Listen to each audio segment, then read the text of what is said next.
Assalamualaikum warahmatullahi wabarakatuh.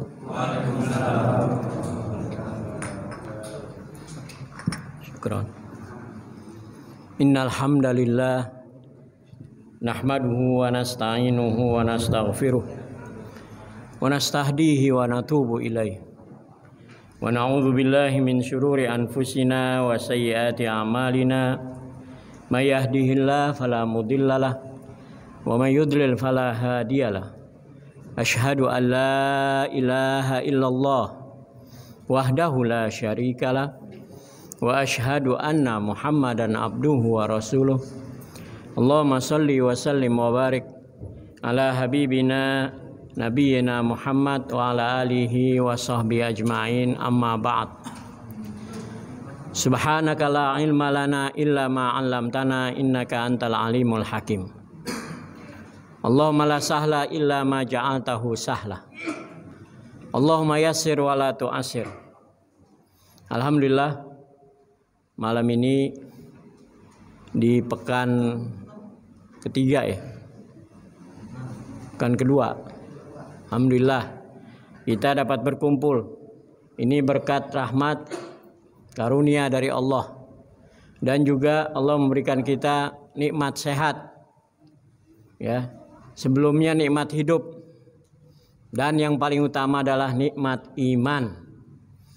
Nikmat iman ini harus disyukuri. Nikmat sehat harus tingkatkan pengabdian kepada Allah. Nikmat iman harus dikuatkan. Dan alhamdulillah kita termasuk orang-orang mukminin.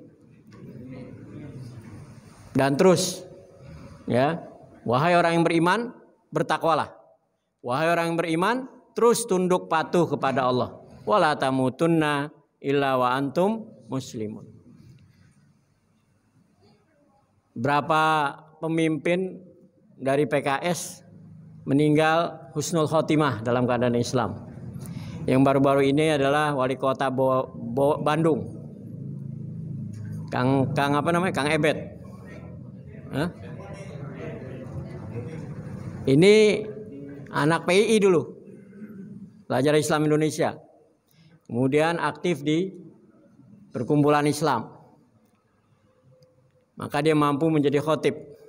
Tapi Jumat kemarin ketika mau naik mimbar, Allah selesaikan ajalnya, meninggal di Masjid Al-Muhajirin, masjid besar di Bandung. Nah, ini termasuk yang meninggal husnul khotimah. Maka semua jamaah yang selalu ke masjid, jangan tinggalkan masjid. Terutama para pemuda. Ya, yang tua kuat berangkat terus ke masjid. Karena masjid ini tempat apa? Tempat kita menguatkan iman. Tempat kita saling tukar pikiran kebenaran. Wa tawassaw bil haq wa tawassaw bis sabr. Firman Allah dalam surat Fussilat surat 41 ayat 30. A'udzu billahi minasyaitonir rajim. Innal ladzina qalu rabbunallah tsumma istaqamu tatanazzalu alaihimul malaikah alla takhafu wa la tahzanu wabsyiru bil jannati allati kuntum tu'adun. Nahnu awliya'ukum fil hayatid dunya wa fil akhirah. Walakum fiha ma tashtahi anfusukum walakum fiha ma tad'un nuzulam min ghafurir rahim. Wa man ahsanu qawlan mimman da'a ilallahi wa amila sholihan wa qala innani minal muslimin. Coba perhatikan jamaah Al-Muhajirin. Kita dapat bimbingan dari berbagai macam guru, kelompok, golongan luar biasa. Saya sangat tertarik dengan satu tempat yang ingin menyatukan umat. Dimanapun adanya, kalau menerima dari berbagai kelompok berdakwah, ini saya kejar. Kenapa? Karena tujuannya adalah tidak bakal kita mendapat rahmat dari Allah kalau kita tidak memperbaiki persaudaraan.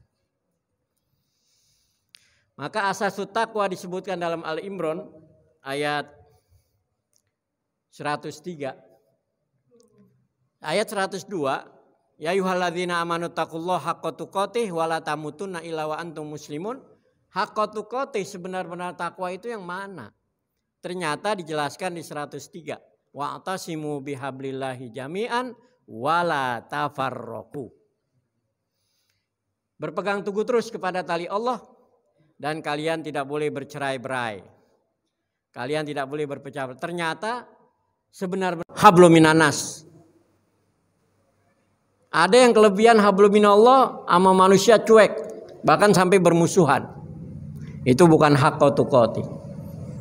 Ada yang manusianya harmonis sekali, sama Allahnya lupa. Nah ini juga belum haqqa tuqatih. Maka jangan sampai kita wafat dalam keadaan tidak muslim. Muslim itu ketika kita wafat, kita tunduk patuh berserah diri sepenuhnya kepada Allah. Ketika kita akhir hayat, kondisinya itu kita dalam keadaan tunduk patuh berserah diri sepenuhnya kepada Allah. Wala tamutunna illa wa antum muslimun. Maka dalam surat Al-Ahqaf, dalam surat Fussilat tadi, sesungguhnya orang yang berkata Tuhan kami Allah. Innalladzina qalu rabbunallah. Kemudian istiqamah, tsumastaqamu. Siapa yang masuk ke dalam dia? Malaikat. Selalu memberikan spirit, motivasi. Tatanazzalu alaihimul malaikah alla takhafu wala tahzanu. Jadi yang mengatakan kamu jangan sedih, kamu jangan takut. Dalam kondisi apapun itu Allah mengutus malaikat kepada orang yang mengatakan Tuhan kami Allah, kemudian istiqamah, konsisten. Kita ini sekarang udah kalau baca media sosial semuanya ingin memisahkan kita dari Quran, memisahkan kita dari Tuhan, memisahkan kita dari Rasul, memisahkan kita dari ulama. Ini kalau kita ikutin medsos terus-terusan, istiqomahnya kan goyang. Apalagi belakangan ya, sumpah Quran dimasukin selangkangan. Yang sebelumnya sumpah Quran dilangkain bolak-balik. Alasannya udah janji. Sumpah pocong lah, sumpah macam-macam mereka alasannya. Tujuannya untuk menghina. Ya, habis berita Dudung langsung berita satu orang ustadz berhubungan dengan santri-santri sampai 21 yang 7 hamil. Kenapa nggak ketahuan sama orang tua? Timbul berbagai perbincangan. Padahal kita lagi fokus Dudung. Sekarang fokus pesantren. Udah berbicara banyak ibu-ibu jangan masukkan pesantren. Bahaya. Gara-gara ulah si Peri apa Heri itu namanya. Kok sampai ada 7 yang hamil kok orang tuanya nggak tahu, berarti melegalkan juga. Nggak apa-apa. Nah ini seperti ini yang terjadi. Maka coba kalau kita tidak ada di masjid, ketemu dengan orang-orang yang teguh beriman kepada Allah, kita mudah goyang, kita mudah berubah. Ya. Tapi kalau kita sering berada di masjid, karena yang memakmurkan masjid itu orang yang beriman kepada Allah dan hari akhir, takut dengan hari pembalasan. Innama ya'muru masajidallah man amana billah wa yaumil akhir. Terus apa? Wa aqamas shalah wa ataz zakah wa lam yakhsha illallah. Orang kalau di masjid terus nggak bakal takut kecuali hanya kepada Allah. Jadi berita-berita bohong yang ada di media sosial, ya, COVID, apalagi namanya, pandemi, pit alai pit, COVID, kejepit, itu semua jadi kecil kalau kita sering berada di masjid, memakmurkan masjid. Maka yang turun kepada kita bukan setan. Siapa yang turun kepada kita? Malaikat diutus Allah. Tatanazzalu alaihimul malaikah. Terus ngomong apa malaikat? La takhafu wa la tahzanu. Makanya di masjid beda. Antara kadar yang berani dan takut, masjid beda. Ada yang pakai rapet pakai masker. Karena memang dia jarang ke masjid, begitu masuk pakai masker. Ada yang sampai 2. Ada yang sama sekali nggak mau rapet, renggang terus. Ya. Nah, itu beda-beda. Nah, yang terus-terusan ke masjid lama-lama jiwanya menjadi istiqomah. Dengan ciri apa ujungnya? Dia nggak bakal takut kecuali hanya kepada Allah. Walam yakhsha illallah. Maka orang ini akan mendapat hidayah, bimbingan dari Allah. Dimanapun dia berada akan menjadi muhtadun. Kemudian apa yang dikatakan oleh orang yang istiqomah mengatakan Rabbunallah, sebaik-baik perkataan adalah setiap majelis di mana saja kita duduk, itu yang kita katakan adalah dakwah ilallah. Ini dalam surat Fussilat ayat 33. Waman ahsanu qaulam mimman da'a ilallah wa amila sholihan wa qala innani minal muslimin. Siapa yang lebih baik daripada orang yang selalu menyeru kepada Allah? Tiap ngumpul di majelis mana saja, enggak ngobrol pepesan kosong, pasti dia mengajak, ayo kita tingkatkan ibadah kepada Allah. Ayo kita bela agama Allah. Mau di coffee shop, mau di warkop, mau di warteg. Karena biasa di masjid, begitu pindah lagi ngobrol di warteg, makan, dia akan bicara dakwah kepada Allah. Itu the best perkataan. The best perkataan adalah dakwah ilallah. Waman ahsanu, siapa yang lebih bagus? Kaulan perkataannya. Mimman da'a ilallah, daripada menyeru kepada Allah, mentauhidkan Allah, membela agama Allah.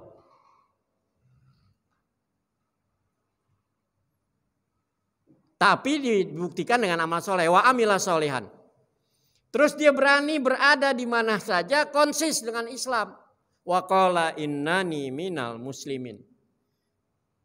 Mau dipanggil ke istana, mau dipanggil ke Singapura, diundang ke barat, ke Eropa, tetap mengatakan I am Muslim. Satu contoh, Presiden Turki ketika diundang oleh Baba Vatikan di Italia, kursinya pendek kalau tamu-tamu presiden lain, sedangkan Paus Paulus kursinya tinggi. Kata Erdogan, ganti dulu yang sama. Dia kepala negara, aneh kepala negara.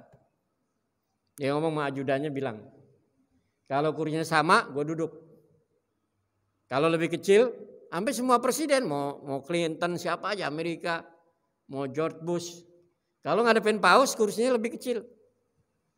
Tapi ketika Erdogan datang, aneh mau duduk kalau sejajar.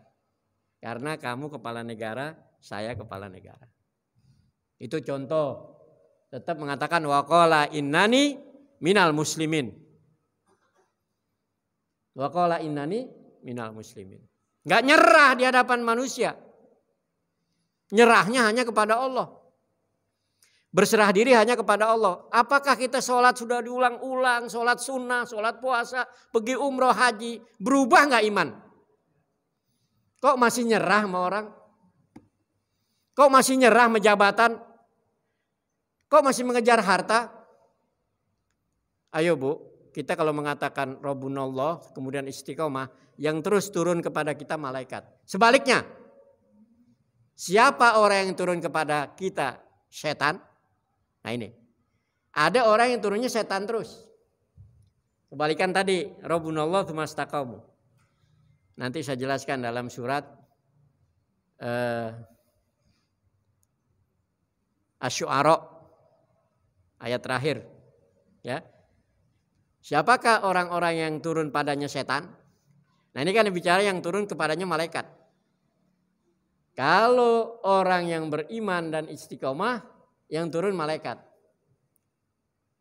Selalu memberikan motivasi, jangan takut, jangan sedih. Jangan takut, jangan sedih. Dan kasih kabar gembira surga. Yang kamu telah dijanjikan dulu. Kuntum tu'adun. Dan malaikat bilang nahnu auliyaukum fil hayatid dunya fil akhirah. Kami pelindung-pelindung kamu di kehidupan dunia dan akhirat. Di akhirat apa? Walakum fiha ma tashtahi anfusukum walakum fiha ma tad'un. Di akhirat tuh ada yang kamu suka, udah siap, ada yang kamu mau datang. Yang suka udah ada, yang kamu mau juga datang. Di dunia kadang-kadang yang suka nggak dapat, apalagi yang mau. Yang kita mau, yang kita ingin. Ini kabar gembira selalu diberikan oleh malaikat. Dalam surat 36 Al-Ahqaf, firman Allah berbunyi ayat 13. A'udzubillahi minasyaitonirrajim. Innalladzina qalu rabbunallah. Sungguhnya orang-orang yang mengatakan Tuhan kami ini Allah. Ya. Jangan ngomongan Dudung diikutin. Dudung udah ngaco. Padahal pernah ikut Darul Arkom di Malaysia. Tapi karena orientasinya jabatan dan harta, jadi Allah sesatkan dengan ilmu yang dia sudah punya. Kenapa disesatkan? Karena dia menjadikan hawa nafsunya Tuhan. Paling banyak nih manusia menjadikan hawa nafsunya Tuhan. Nanti kita pahami. Hawa nafsu Tuhan. Ilmu agamanya 70%, hawa nafsunya 80%. Udah cenderung hawa nafsu. Ilmunya Allah sesatkan. Fa'adallahullah ala ilmin. Akhirnya apa? Allah tutup pendengaran dan hatinya. Kemudian Allah jadikan di matanya gisawah, selaput tipis. Matanya jadi rabun, lihat hidayah. Matanya jadi rabun. Yang tadi cahaya, kebenaran, udah gak bisa lihat benar lagi. Na'udzubillah min dzalik. Kenapa? Dia menjadikan hawa nafsunya Tuhannya. Jabatan dikejar, harta dikejar, akhirnya hawa nafsu itu jadi Tuhan. Paling banyak. Na'udzubillah min dzalik. Maka kata Allah nanti dia berubah seperti binatang ternak. Bahkan lebih sesat dari binatang ternak. Enggak pernah puas dengan kehidupan dunia. Kalau binatang ternak udah kenyang tidur. Kalau manusia udah kenyang masih nyari. Masih mau lagi. Makanya lebih sesat dari binatang ternak. Kata Allah. Dalam surat Al-Ahqaf ayat 13. Innal ladzina qalu rabbunallahu tsumma istaqamu fala khaufun 'alaihim walahum yahzanun. Berarti sudah dicap oleh Allah. Orang yang mengatakan Tuhan kami hanya Allah. Kemudian dia konsisten, istiqomah, mantap, enggak goyah, maka tidak ada rasa takut dan sedih. Fala khaufun alaihim walahum yahzanun. Coba sekarang siapa sih orang yang turun setan bukannya malaikat? Tadi tatanazzalu alaihimul malaika. Yang bawa Quran bisa dibuka dalam surat Asy-Syu'ara. Ya. Apakah engkau Muhammad mau kau beritahu orang-orang yang turun kepadanya setan-setan? Ya. Bismillahirrahmanirrahim. Asy-Syu'ara 5 ayat terakhir. Qala ta'ala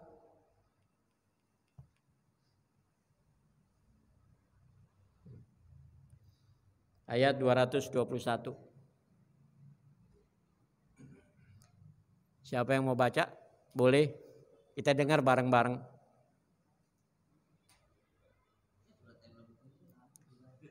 Asy-Syu'ara 26. Surat 26 ayat 21. Habis Asy-Syu'ara semut. Ya. Sebelum semut apa? Sebelum Syu'ara 24 apa? An-Nur. 23 Al-Furqan. Nah, ini 26. Para penyair. Ya, para penyair. Dulu banyak penyair itu ngomong bukan dari akalnya, bukan dari hatinya, ngawur. Maka lihat sini. Surat 26 ayat 221 sampai akhir dibaca. 221 sampai 227. Coba semuanya dengarkan. Insya Allah dengan mendengarkan Quran dapat 35% ilmu. Dengan ngelihat tambah 70. Mau 35 mau 60, 65. Tapi begitu dengerin, lihat, kemudian dirasakan jadi 100%. Yang lebih serius lagi, lebih pintar dari gurunya. Itu ahli metodik yang mengadakan analisa di Eropa ya. Kalau cuma kuping doang dengar 35% dapat ilmu. Kalau kuping dengan mata sambil ngelihat 65%. Kalau kuping mata kemudian ada dialog, ada analisa, ada rasa, ada hati fuad bisa 90 sampai 100%, bahkan murid mengalahkan gurunya di kemudian hari. Seperti itu. Kalau mensyukuri nikmat sama basor fuad. Sama basor fuad ya. Coba.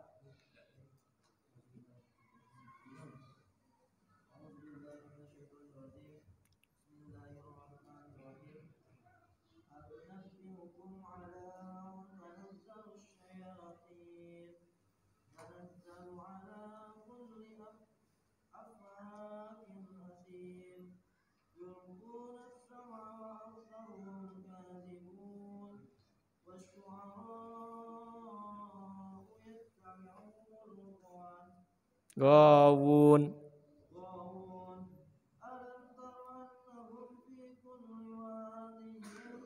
yahimun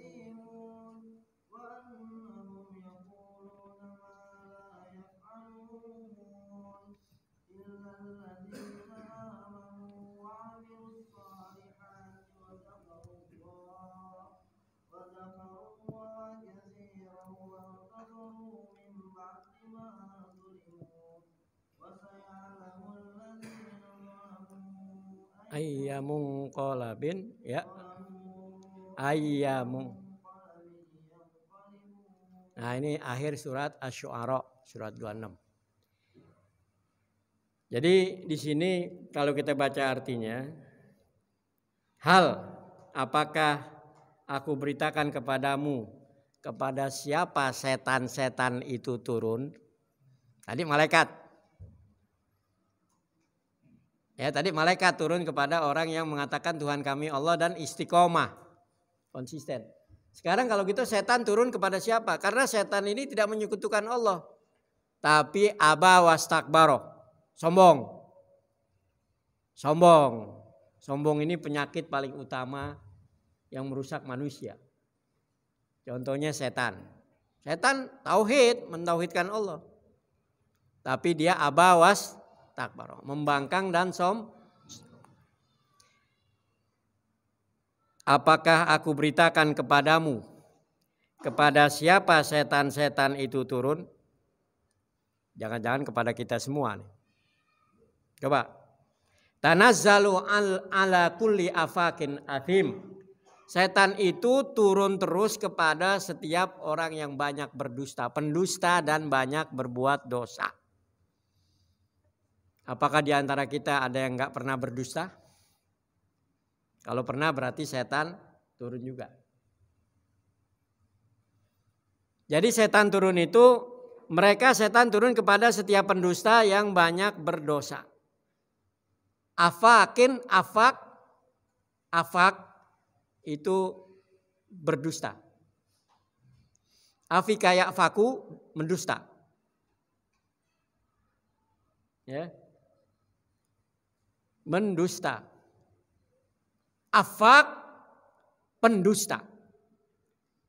Athim banyak berbuat dosa. Athim banyak berbuat dosa. Ini bahasa Arab kalau tambah satu kata artinya berubah. Jangan disamain. Tambah kata, tambah arti, itu kaidah bahasa Arab. Setiap tambah kata, tambah arti. Athimun orang yang berdosa. Athim orang yang banyak berbuat dosa. Maka setan turun kepada tukang bohong. Banyakan mana orang laki sama orang perempuan bohong? Banyakan laki atau perempuan? Ya masing-masing rasakan sendiri ya. Kalau kita dengar sih di rumah nenek kadang-kadang ngajarin ibunya, ibu ngajarin anaknya, nenek ngajarin cucu. Bohong. Sampai Nabi katakan, Nabi ketika jalan depan rumahnya di kampung, ada seorang ibu panggil, ya Ibni, anaknya umur 2 tahun lari keluar. Dipanggil, ya Bunaya, ta'al. Anak kasih kamu sesuatu. Padahal nih ibu sebenarnya mau supaya anaknya jangan sampai keluar jauh atau kalau di sinilah banyak mobil kecelakaan. Nabi langsung belok. Ya Ummah, Nabi berhenti. Wahai ibu, ente mau kasih apa nih anak? Kalau ente nggak kasih, sudah mulai menanamkan kebohongan. Bu, di rumah siapin permen, coklat. Jadi kalau cucu atau anak kecil kabur, apa yang ada di rumah sebut. Jangan menyebut sesuatu yang nggak ada, itu dari menanamkan kebohongan. Itu Rasulullah sampai begitu.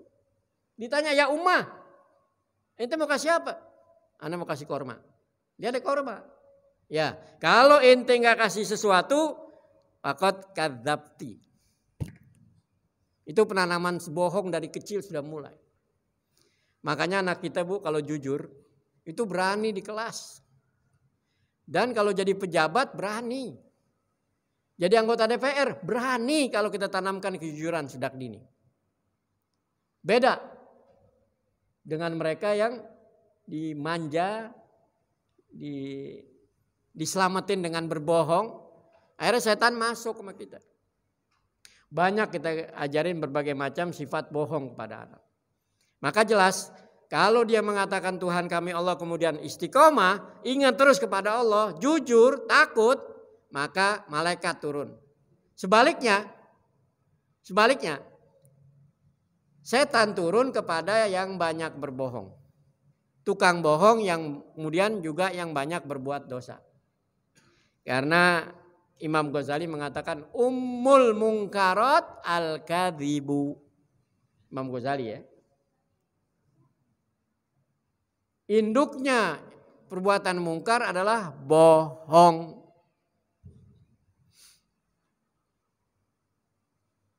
Kemudian Nabi katakan bohong itu bisa beranak. Kuzaibah, kuzaibat. Dari bohong kecil, bohong banyak. Kita kadang-kadang menutupi bohong pertama dengan bohong kedua. Menutupi bohong kedua dengan bohong ketiga. Masih ditanya lagi, diperiksa lagi. Akhirnya kita tutupi dengan bohong keempat. Tapi kalau dari awal jujur, dada lapang. Lapang dada. Nggak ada mikir-mikir lagi, ngomong apa lagi, enggak udah. Dari awal jujur selesai. Maka ada pepatah Arab mengatakan soroha roha. Siapa yang bicara terus terang, lapang dada, senang hati. Tenang.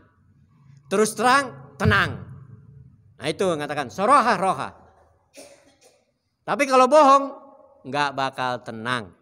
Setan masuk, ngajarin bohong lagi. Maka di sini dalam ayat 222,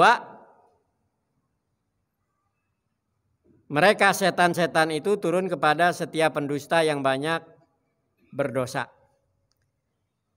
Mereka menyampaikan hasil pendengarannya mereka, sedangkan kebanyakan mereka orang-orang pendusta.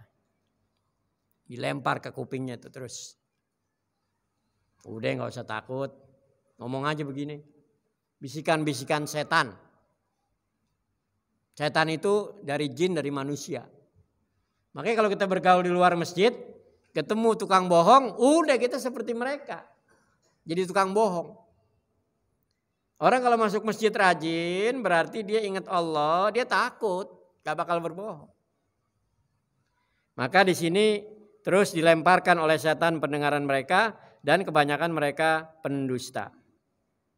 Yang kedua, wasyu'ara, para penyair. Yang mengikuti penyair biasanya orang-orang yang sesat. Lihat aja tukang ngamen deh, dengerin suara tukang ngamen. Apa yang diucapkan nggak pernah dilakukan. Apa yang diucapkan nggak sesuai dengan apa yang diperbuat. Itu penyair.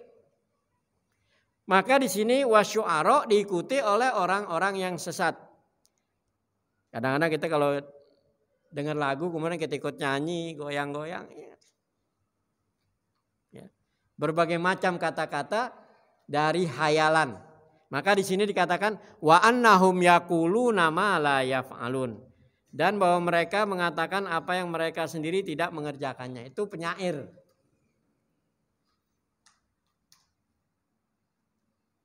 Dengerin aja deh lagu. Apa yang dikatakan belum pernah dikerjakan oleh mereka. Beda dengan Nabi, tidak akan berkata sebelum mengerjakan. Itu Rasulullah dalam berdakwah. Nabi gak bakal nyampaikan nasihat sebelum Nabi mencontohkan. Ingat ini.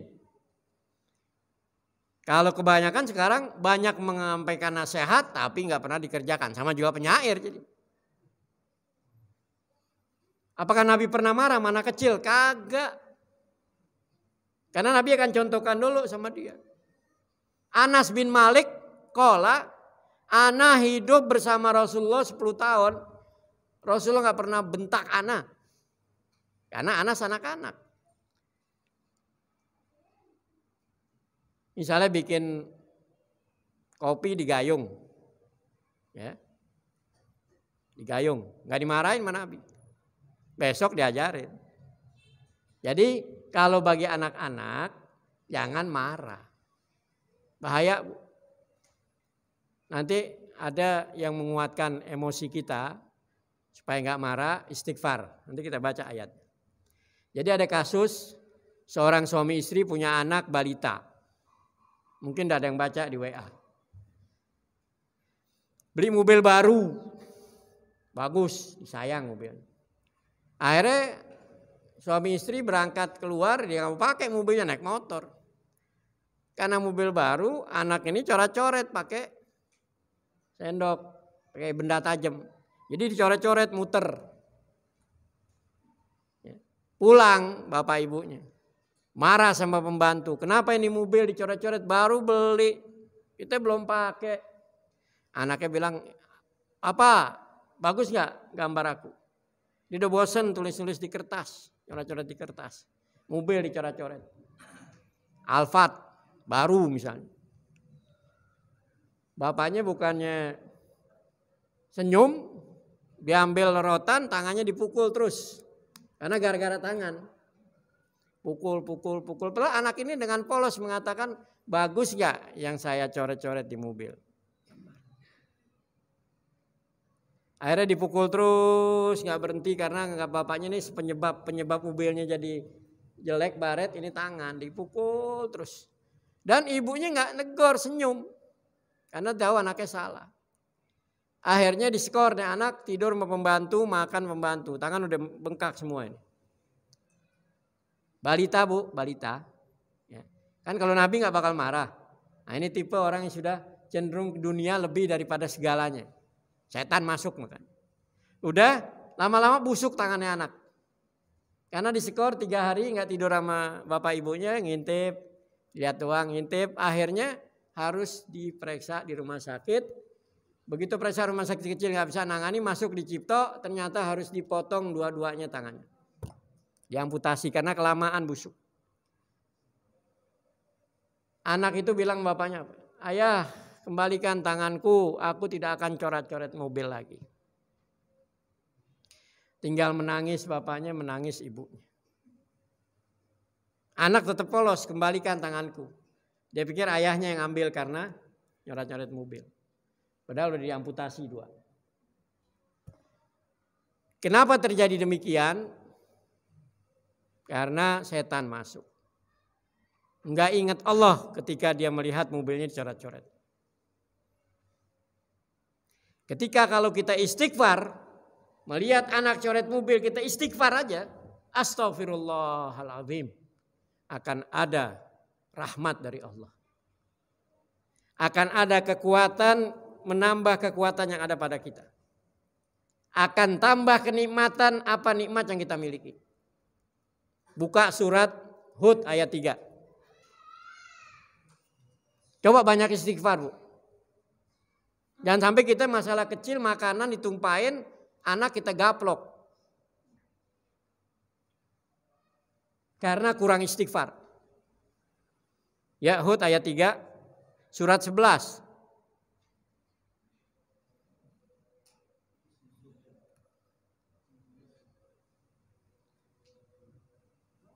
A'udzubillahi minasyaitonirrajim. Bismillahirrahmanirrahim. Ayat 3.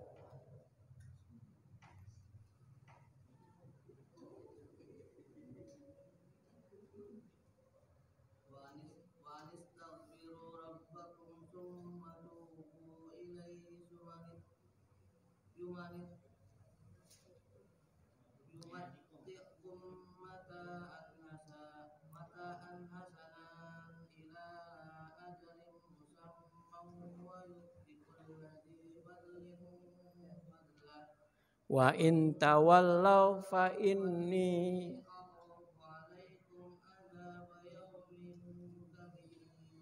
Artinya, dan hendaklah kamu mohon ampunan kepada Tuhanmu dan bertobat kepadanya. Niscaya Dia akan memberi kenikmatan yang baik kepadamu sampai waktu yang telah ditentukan. Diberikan kenikmatan kalau kita istighfar. Emosi itu akan redam. Ya, terus dan Dia akan memberikan karunia-Nya kepada setiap orang yang berbuat baik. Dan jika kamu berpaling, maka sungguh aku takut kamu dan kamu akan ditimpa azab pada hari yang besar atau hari kiamat. Allah tambah kekuatan, menambahkan kekuatan yang ada kekuatan pada kita karena istighfar juga. Jadi emosi bisa diredam.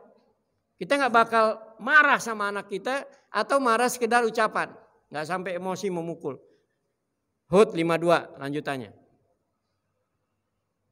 Coba perhatikan istighfar. Nabi 70 kali sampai 100 setiap hari. Makanya kalau bangun jatuh astagfirullah.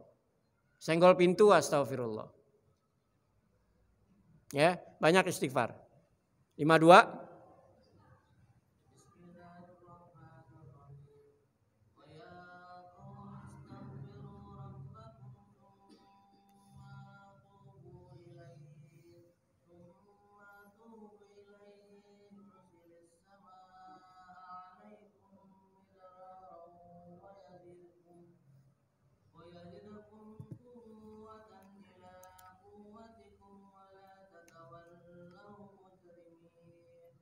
Artinya, dan Hud berkata, wahai kaumku, mohonlah ampunan kepada Tuhanmu, lalu bertobatlah kepadanya. Niscaya Dia menurunkan hujan yang sangat deras. Dia akan menambahkan kekuatan di atas kekuatanmu, dan janganlah kamu berpaling menjadi orang yang berdosa. Jadi kekuatan akan ditambah. Kekuatan sama kita ditambah. Jadi nggak ada tuh sampai kita emosi, mukul, marah, banting barang, nggak ada. Maka dengan istighfar. Sekarang karena urusan dunia kecil aja kita udah marah, mukul. Apalagi untuk kaum ibu, perempuan, lebih cepat reaksi marah. Kalau laki biasanya mikir dulu, tapi kalau marah baru. Kalau perempuan marah dulu, baru mikir. Itu bedanya, Bu. Apa bedanya laki-laki dengan perempuan? Kalau laki-laki golabatil akli ala syu'ur. Kalau perempuan golabatus syu'ur alal akli. Jadi marah dulu baru nyesel. Maka lebih baik reaksioner itu kaum ibu. Ya. Makanya urusan makan baju baru cepat lebaran tuh. Udah lebaran, kue harus ada, baju baru ada. Kalau laki lihat pantesnya, lihat cocoknya. Kalau perempuan enggak, yang penting modis. Nah ini perbedaan.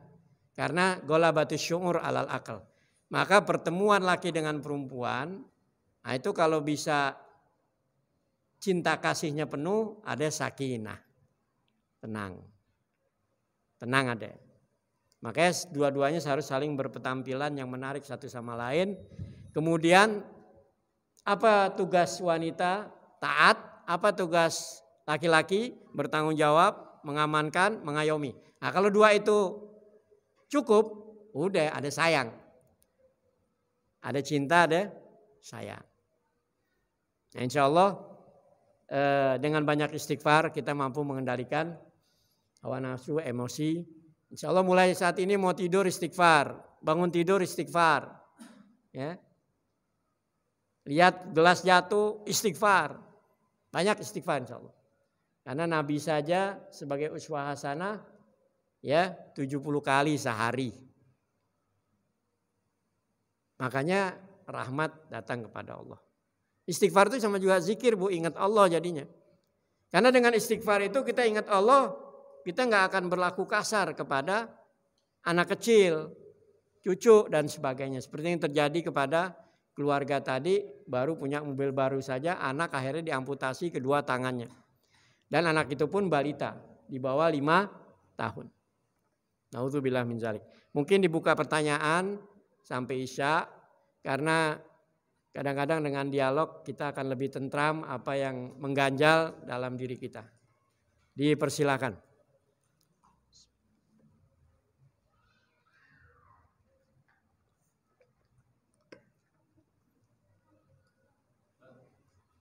Ya.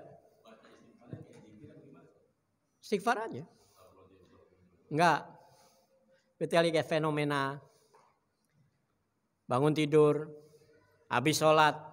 Habis sholat kan 3 kali itu. Ada contoh dari Nabi wirid, Astaghfirullah, Astaghfirullah, Astaghfirullah, alladzi la ilaha illa huwal hayyul qayyum wa atubu.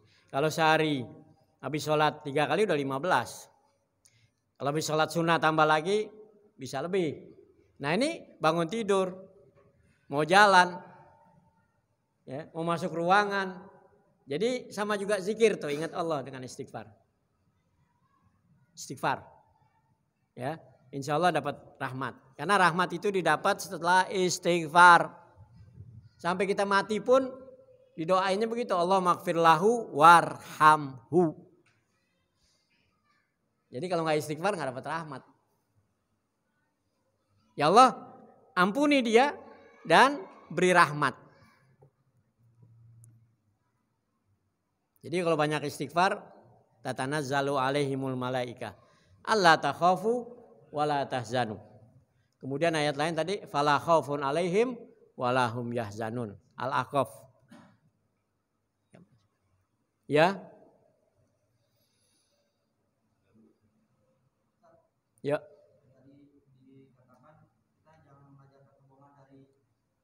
Kecil.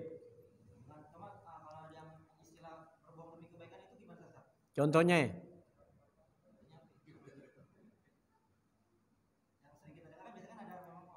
Anak kecil nggak lihat kebaikan keburukan anak kecil. Apa yang kita ngomong dia polos. Lihat dulu di atas meja ada susu. Kita bilang ini minum susu gitu. Jangan yang nggak ada kita sebut. Ada duit 5 ribuan di kantong. Kita bilang sini nih, ibu kasih duit 5 ribu, kasih. Ya. Kalau yang namanya demi kebaikan, maling lari ke rumah kita. Ya, karena yang ngejar orang zolim, kita tahu teman kita ini jujur, nah itu namanya masih bisa berbohong. Umpet sini kan tadi enggak boleh. Itu namanya karena tahu kita dengan dia jujur, ini orang yang ngejar juga zolim. Tapi kalau anak kecil enggak pakai demi kebaikan, harus siap. Tadi kalau memberi makanan, ya kan supaya enggak ketabrak mobil, iya cari dulu apa yang ada. Karena dia pasti balik itu karena janji kita. Makanya Nabi sampai berhenti negor, ya ummah. Ente mau kasih apa ini tadi manggil? Ta'al, u'tika syai'. Bahasanya, ta'al, u'tika syai'. Sini aku beri kamu sesuatu. Kamu beri apa? Korma ya Rasulullah. Bagus. Kalau kamu gak kasih, kamu tanamkan kebohongan dalam dia. Anak kalau 3 kali dibohongin, besok gak percaya sama kita. Nah kecil ya. Kalau dibohongin sekali, 2 kali, 3 kali, lama-lama jadi nggak percaya. Ya.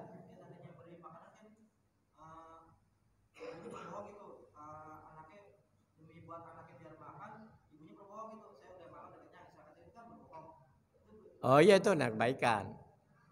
Ya karena anaknya belum makan juga. Biasanya ibu itu pengorbanannya melebihi anak daripada dirinya.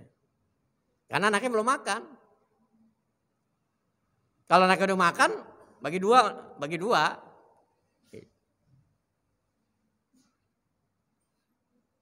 Ya.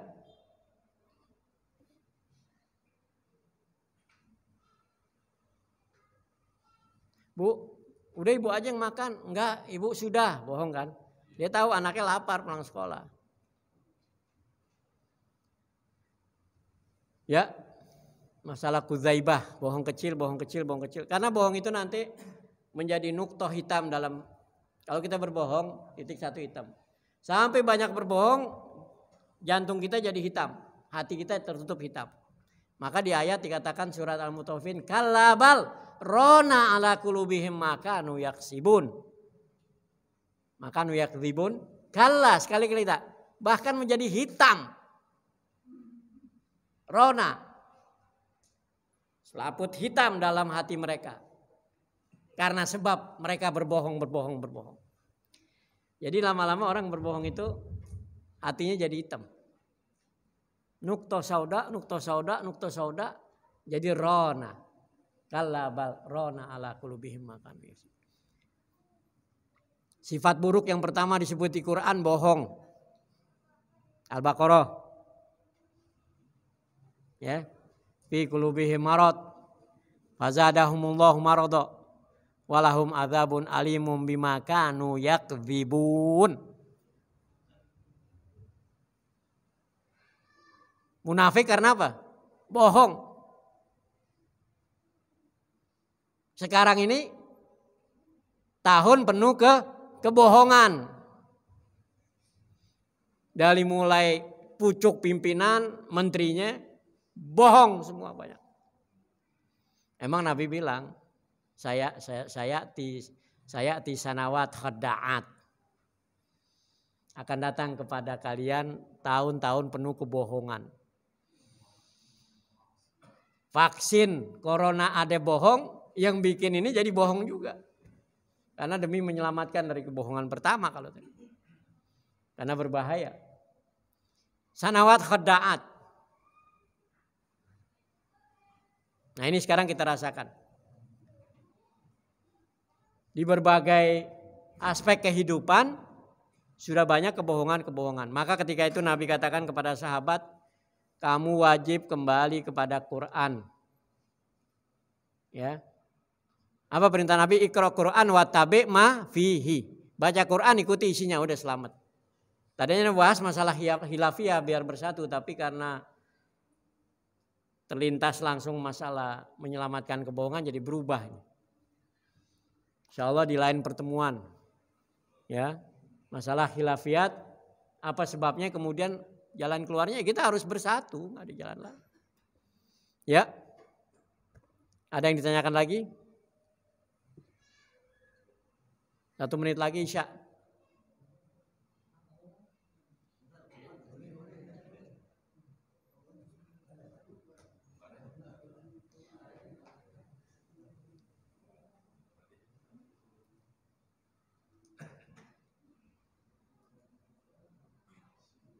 Ya, hampir semuanya kita banyak bohong, jadi ragu-ragu juga nanya ya.